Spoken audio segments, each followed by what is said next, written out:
Check this out. In life, you got your wannabes, you got your gonna-bees, and you got your has-beens. Then you got your hustlers and hardcore. My palm roll out by the time. All I understand is to try and figures and lines. Only a time when it's flex time. I'm trying for old time. Brothers and legends and their own minds. We spit everything twice and you make two time. Respect my eyes. Face the music, close knit, click. With purpose, monuments and active activists with breakfast and a blacklist. Warriors on the warpath with blueprint. On the war horse, see the war crowd, see the war dance. It's war time, hit the war day. Vision. Show. As we always say, this is not my show. This is Yo's show. And Yo stands for Youth of Honor. So this evening's segment is going to deal with how do you wheel your way out of gang activity? Because that's a problem that's plaguing our country today.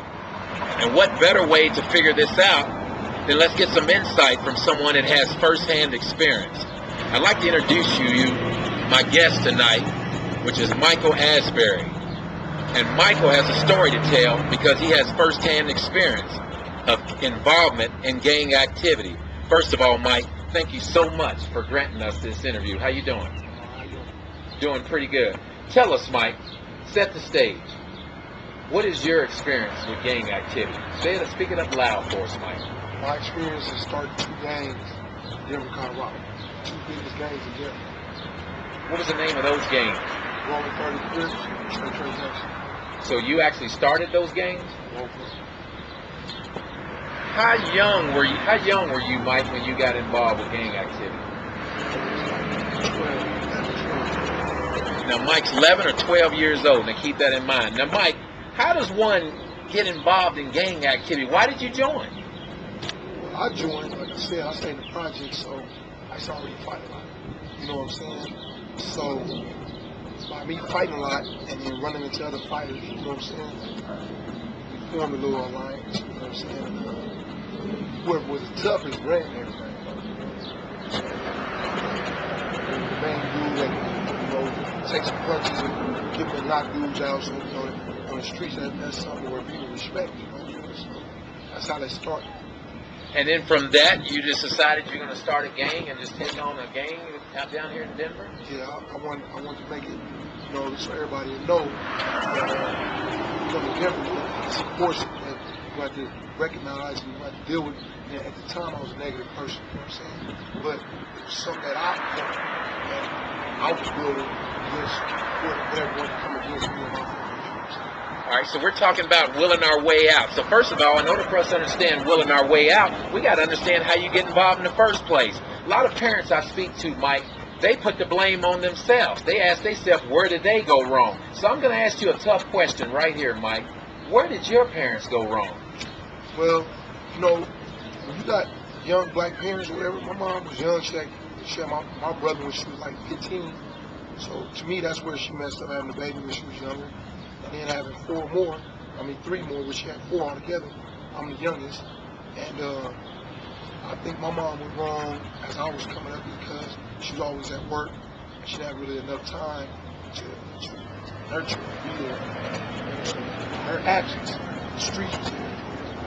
That's where I went, outside. So you took it to the streets. So now that you're involved in gang activity, what were the benefits from being in a gang? Well, I'm not involved no more. But the benefits when I was involved was we got like a lot of negative, things going on far as some money was one of the benefits. You know what I'm saying? Everybody know when you're on the streets, you know what I'm saying? There's illegal drugs out there. So that was one way. Okay.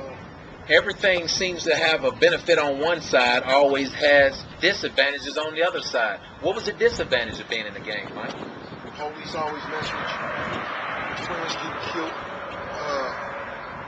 Seeing people sad at funerals, going to jail.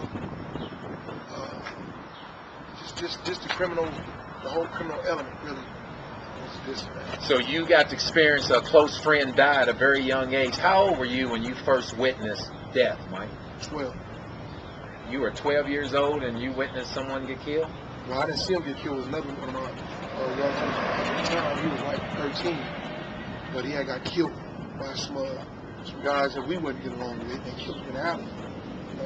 And shot him on the sidewalk, but he ran through the side of the house and died in the alley. Wow.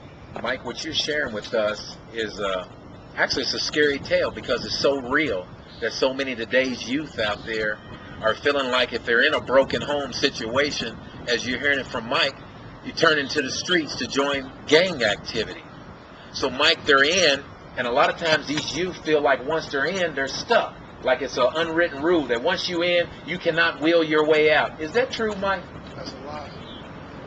You know, like I said, man, a lot of people don't even understand this part of the game, of how there's different spiritual realms out here, and there might be one negative spiritual realm that's telling you that you got to gang bang, man, you got to hurt people, you got to sell dope. I mean, that's just your conscience. That's just the way you've been fed your mind. So as you're getting older, you think there's no way out. You know what I'm saying? It's a thought process. But if you want to be out of a gang and turn your life around, that's possible.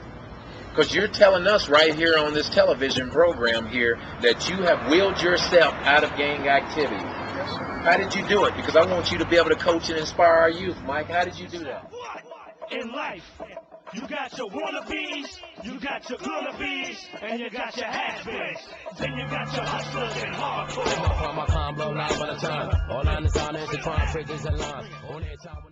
So again, this is a Youth of Honor organization, and what we're asking Mike to do, what he's showing us all around the country that he can do, is get his jump on life. So again, get your jump on life. Get Youth of Honor jump on life. So if you can consider yourself a Youth of Honor, you ask yourself the following questions. Would I really be a Youth of Honor if I slip by and duck down the seat and pull a trigger and take a human life? Would I really be a Youth of Honor if I go over to the mall and try to shoplift to see if I can shoplift something and get away with it? Would I really call myself a Youth of Honor if I get involved to try to sell drugs thinking that that's a quick fix on life? The answer is no, my youth. Mike, you heard it right here. You brought it to him from the heart, man. There's got to be a better way, right? Thank you, man. Thank you, brother. All right. God bless, man. God bless you, too.